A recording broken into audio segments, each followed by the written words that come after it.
അപ്പൊ ദുൽഹജ്ജ് 8 ഒരു ഹാജി ഇഹ്റാമിൽ പ്രവേശിച്ച് മിനായിലെ ടെന്റിലെത്തിയാൽ അയാളെ സംബന്ധിച്ചിടത്തോളം അല്ലെങ്കിൽ ആ സ്ത്രീയെ സംബന്ധിച്ചിടത്തോളം അവിടുന്നുള്ള നമസ്കാരങ്ങളാണ് പ്രധാനം. അപ്പൊ അവർ ചെയ്യേണ്ടത് ളുഹറിന്റെ സമയത്ത് 4 റക്അത്ത് ളുഹർ നിസ്കരിക്കില്ല.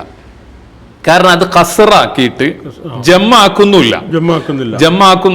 ളുഹറിന്റെ സമയത്ത് 2 റക്അത്ത് ളുഹർ നിസ്കരിക്കുന്നു. അസറിന്റെ സമയത്ത് 2 റക്അത്ത് അസർ നമസ്കരിക്കുന്നു.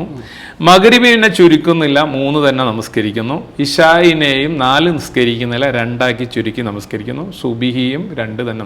അപ്പൊ 5 നേരത്തെ നമസ്കാരങ്ങൾ അതാത് സമയങ്ങളിൽ 4 റക്അത്തുള്ള നമസ്കാരത്തെ 2 റക്അത്തായിട്ട് ചുരുക്കി നമസ്കരിച്ച് അവിടുന്ന് പ്രാർത്ഥനകളിൽ കഴിയുക എന്നതാണ് ദുൽഹജ്ജ് 8 ഒരു ഹാജിയെ സംബന്ധിച്ചിടത്തോളം നടക്കുന്ന പ്രധാനപ്പെട്ട കർമ്മം.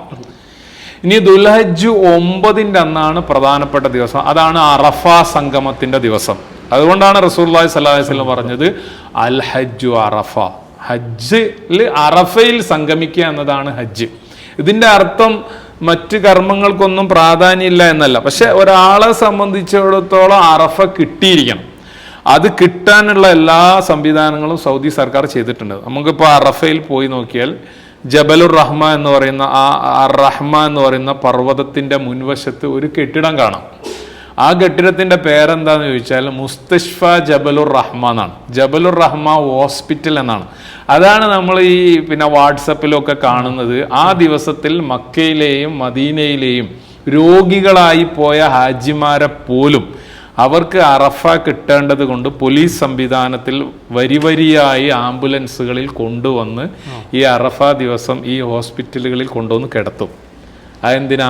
അവരുടെ ചികിത്സ അവിടെ തുടരുന്നു, ഒപ്പം അവർക്ക് അറഫ കിട്ടാനും. അത്രയും പ്രാധാന്യം ഉള്ളത് കൊണ്ടാണ് ഹോസ്പിറ്റലിലേക്ക് ഹാജിയെ അറഫ ദിവസം അറഫയിലുള്ള ഹോസ്പിറ്റലിലേക്ക് കൊണ്ടുവരുന്നത്. അപ്പോൾ അറഫയിൽ അവരെത്തുന്നു. അറഫയിൽ എത്തിയാൽ, അറഫ എന്നത് നേരത്തെ നമ്മൾ പറഞ്ഞ പോലെ ഒരു വലിയ മൈതാനമാണ്. പക്ഷെ ചിലപ്പോൾ ഇപ്പൊ നമ്മൾ അവിടെ പോയി നോക്കിയാൽ ഒരു മൈതാനത്തിന്റെ വലിയ പ്രതീതിയൊന്നും അവിടെ കാണൂല. കാരണം എന്താണെന്ന് വെച്ചാൽ ഇസ്ലാമിലെ ഹജ്ജ് 33 ചന്ദ്രവർഷങ്ങൾക്കിടയിൽ 33 വർഷം കടന്നു പോകുന്നതിനിടയിൽ എല്ലാ ഋതുഭേദങ്ങളും കാലാവസ്ഥയുടെ അവസ്ഥകൾ അവിടെ വരും. കടുത്ത ചൂട് വരും, നമുക്ക് ഇവിടെ നിന്ന് സങ്കല്പിക്കാൻ കഴിയാത്ത കടുത്ത തണുപ്പ് വരും, മീഡിയം ഒരു മിത കാലാവസ്ഥ അവിടെ വന്നേക്കും. ഇപ്പൊക്കെ കടുത്ത ചൂടിലാണ് ഉള്ളത്. ഇപ്പൊ കഴിഞ്ഞ വർഷത്തെ ഹജ്ജിൽ പങ്കെടുത്തിട്ടുണ്ട് ഞാൻ. അപ്പോൾ നമ്മൾ മിനായിലെ ടെന്റിലൊന്നും നമ്മൾ പൊതിച്ചിരിക്കുന്ന ഒരു തുണി പോലും നമുക്ക് അസഹനീയമായിട്ട് മാറും.